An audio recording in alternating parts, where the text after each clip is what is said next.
Dr. Thank you. Haldun. Thank you, dear Ambassador. I'd like to thank everybody, especially organizers of the conference seminar, and to make it happen for me to be able to be here. It's my honor to present my studies in front of you. And also I am lucky because first two speakers and the moderator, dear Ambassador, explained the basics of my presentation, so I can move forward. Although the title of my presentation is limited to impact of Syrian conflict on Islamic radicalization, I will narrow from the Turkish perspective, which I have been studying on for more than 2 years, ever since the ISIS or Daesh problem occurred or created problem, beginning problem against Turkey. So I think using the Turkish goggles to describe the radicalization and the impacts would be explanatory for the India and for the others. But before explaining, talking about the issue, first of all, the organization, ORSAM, I like to talk about ORSAM, describe you. ORSAM is a think tank, an independent, I mean not independent, related to a foundation, think tank located in Ankara, dealing with Middle Eastern issues, basically on North Iraq, and focusing on northern Iraq and Turkmens, and also Syria, and extended to Lebanon, and to some extent Egypt and this region and Northern Africa. We have full-time experts and just like me, part-time experts on the issue. We run the organization on project-based. On the one hand. On the other hand, just I would like to put a disclaimer for the word jihad for non-Muslim scholars. Jihad doesn't necessarily mean to fight. There is a special word in Quran for fighting is qital, to killing people. But jihad is about struggle, beginning from the philosophy and personal struggle, and goes up to the state level, international level. And the last stage would be fighting. So I think I need to explain that one. So as I describe you, I'm going to talk about from Turkish perspective, which is quite different from other perspectives, because I do believe you have been reading lots of books or articles on ISIS, Daesh, radicalization, violent extremism from the Western perspective. But Turkish perspective would be different because, as you know, Turkey, the population of Turkey is, majority of population is Muslim, 99%. So in Turkish understanding, as an example, as a secular country, we have a special organization, Diyanet, religious issues, religious affairs institution, and all mosques have been run by the government and Diyanet institution, religious affairs institution. So let me give you an example. It's different from the United States. If someone goes to mosque in United States, it means that person has a potential to be radicalized. It is vice versa in Turkey. If someone goes to the mosque, presumably he or she, mostly he, cannot be radicalized because radical people mostly reject to go congregation of Diyanet mosques, religious affairs mosques. They establish their alternative mosques or underground mosques. So I think we need to explain. Needless to say, no, most of the majority of the population don't go mosque so often because of globalization. But I'm talking about the underground mosque issue. So Turkish perspective would be so different from the Western countries. There is no such route for the Orientalist approach or Westerner approach. if you need to define a problem, the problem occurred in a short term. If you define the problem in short term, it begins soon after the Iraqi invasion in 2003. In a deeper explanation was made by Dr. Mustafa going back to the 1950s. But in a short run, it begins with the invasion of Iraq 2003, and it created an opponents and the running country and opponents, especially located in the vicinity of Mosul, some Sunni tribes. But we have to make it clear, there are 50 shades of Islam taught. There is no white and black one. So there are many shades of Islam, and the darkest one is ISIS interpretation. It doesn't necessarily mean that ISIS explanation interpretation to Islam is related to Sunni approach. No, there was an opponents in there were opponents in Iraq soon after the Iraqi invasion, and radical or militant Salafist people manipulated their opponents to the Iraqi government. They found root, and then it spread to the Syria, and because of the there are lots of issues, approaches for the issue.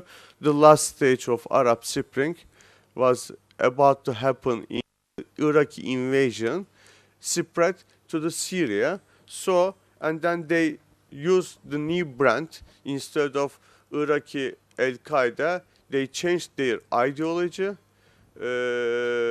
from Al-Qaeda to ISIS. So in ISIS ideology, they are against near enemy, which means other Muslims.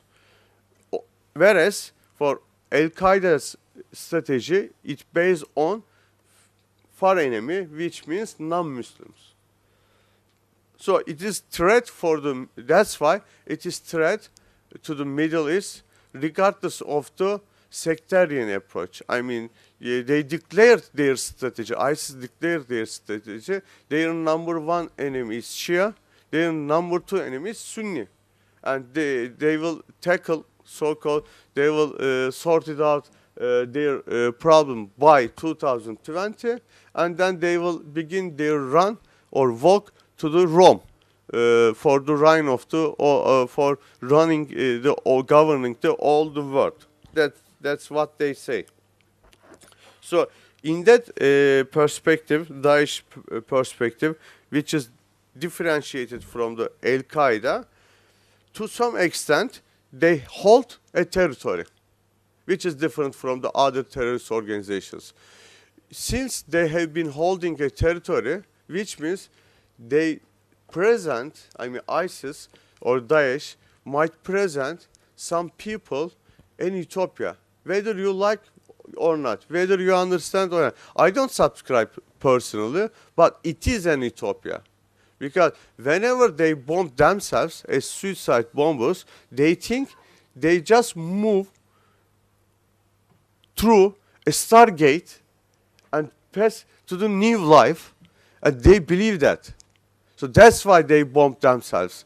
Because, and also they flow to the region, to the ISIS region. They go to the ISIS region for reaching their utopia.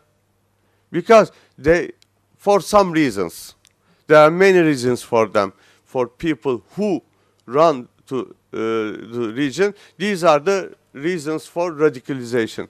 But there is another interpretation of people for understanding their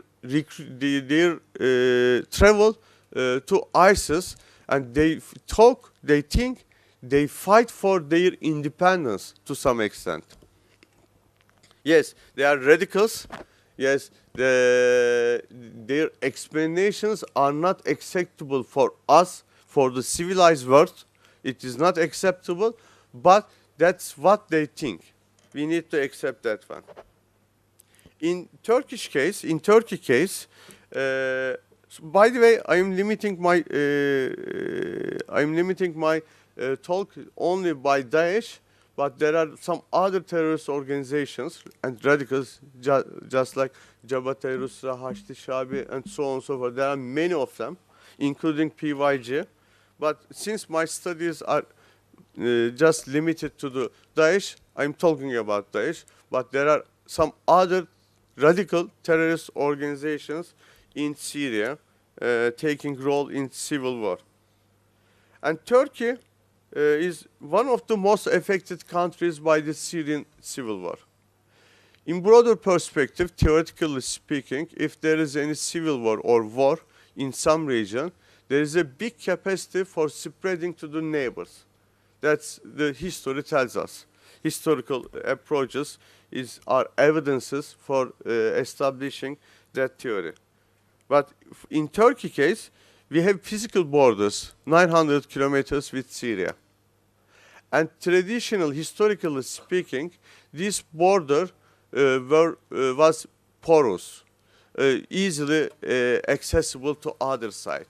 It was not an intention of Turkey, but it was the result of the societies, result of the artificial border between Turkey and Syria soon after the collapse of the Ottoman Empire.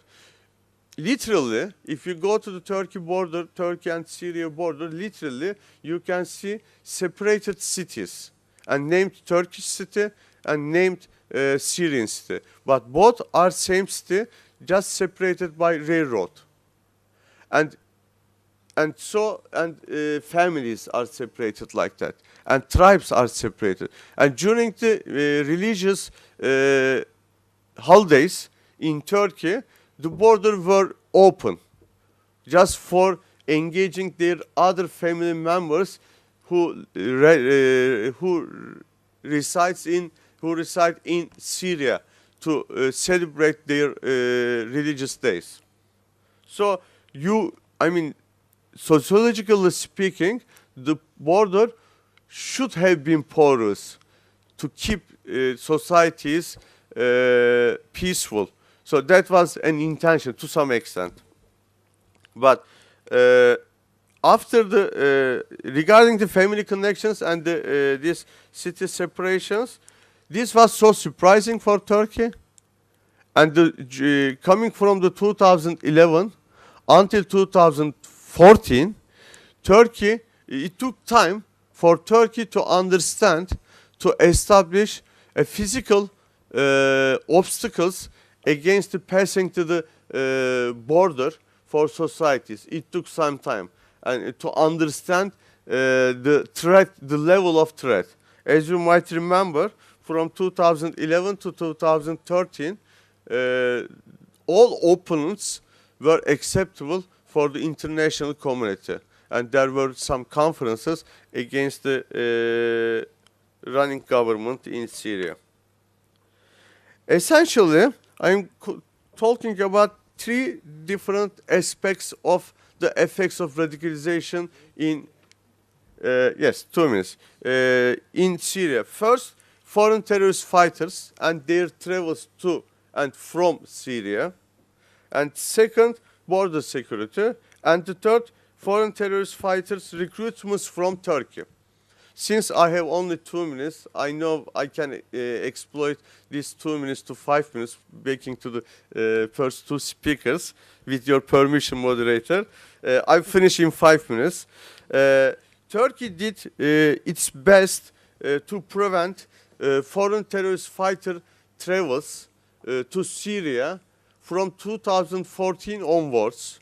And Turkey provoked the international community to share information with Turkey to establish no entry list and located risk analysis units at Turkish borders and the airports.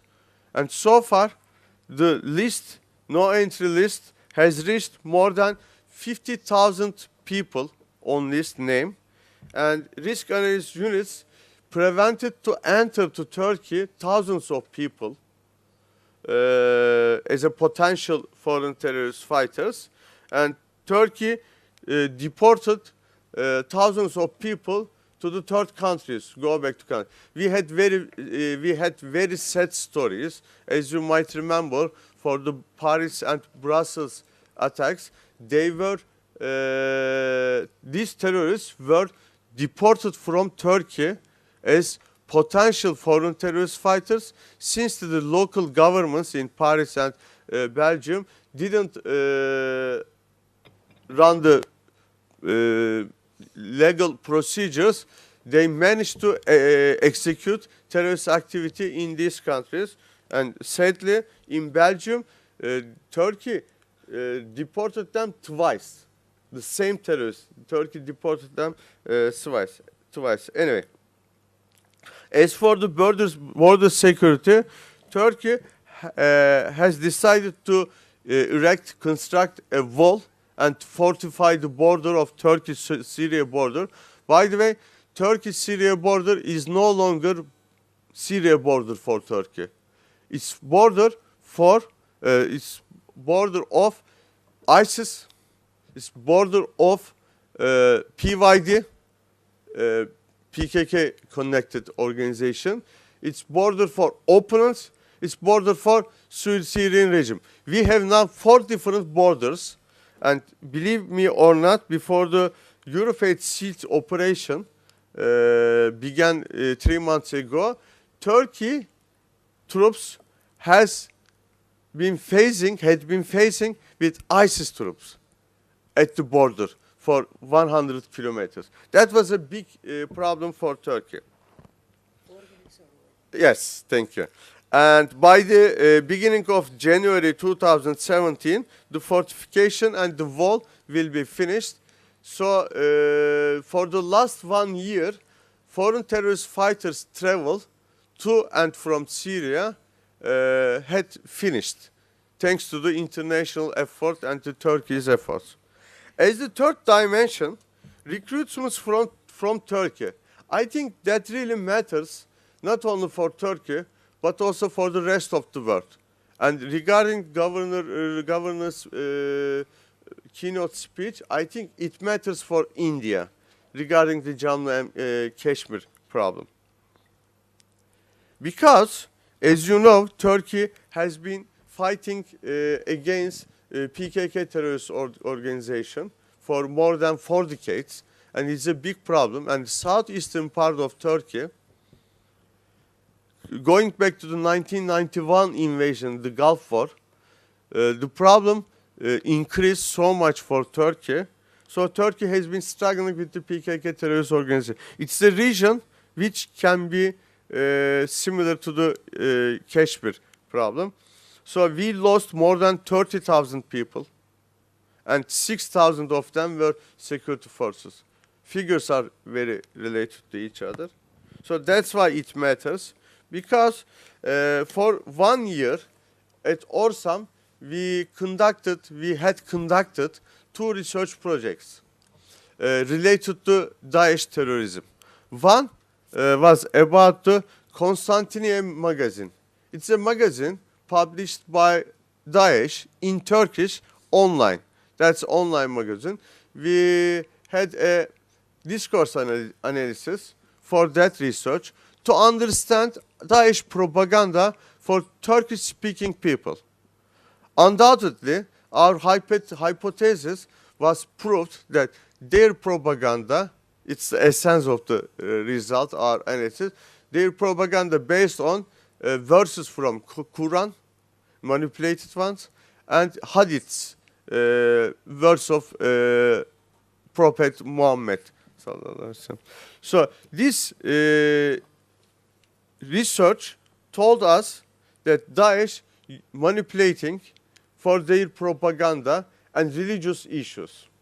And then we also conducted another research for 14 months in Turkey, and we released that report 2 months ago with computer scientists. We collected a team with computer scientists, and it's a brand new methodology for social sciences. It's 3 years old or 4 years old. So we implemented that methodology in Turkey for Twitter users. For Twitter users, Turkish speaking Twitter users who support Daesh supporters, because we couldn't find any chance to go and to conduct surveys and interviews with the ISIS fighters. It was almost impossible. So we thought we can go to the virtual world and understand their agenda. Yes, it is reliability and accountability is same with the international standards, but it is not so reliable because it's a brand new methodology, but still it gives an idea. So our main question was, what is the agenda of Daesh supporters, Turkish speaking? So it is surprisingly, it wasn't religion. Their number 2 agenda was religious issues. Their number 1 issue was worldly issues, and it was PKK. For some people, their hostility against PKK made them be radicalized and be violent extremists and to fight against Turkey in Turkish soil. So Turkey has 2 different fronts, terrorist fronts, and the one front feed the other front. I think there are many lessons to learn as an indicator, Turkish case, as an indicator for the rest of the world, including India. Thank you very much. And these reports are accessible through online by Googling my name plus Twitter users and Orsam. It's quite easy to access full text of them. Thank you.